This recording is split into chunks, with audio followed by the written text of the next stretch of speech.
No cal que corris, el Ventura està bé. Hòstia, ho sento. Que ho sents? Una veïna l'avisa dins del cotxe, m'ha vingut a avisar de seguida. Tu ets imbècil o què? Com t'has pogut deixar el nen a dins del cotxe, Fidel? No ho sé, et juro que jo tampoc no ho entenc. No ho entens. Fidel, és el teu fill. Es podria haver asfixiat o jo que sé què.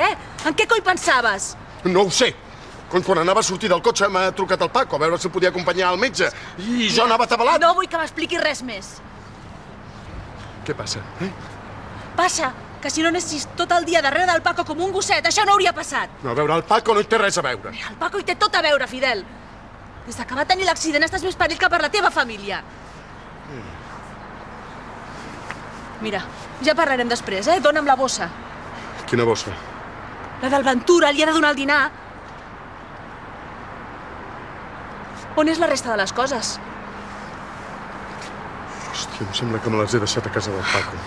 Ja pots començar a anar-hi ara mateix, si no vols que t'escanyi. A veure, el Peris també... Fidel! Està bé, ja hi vaig.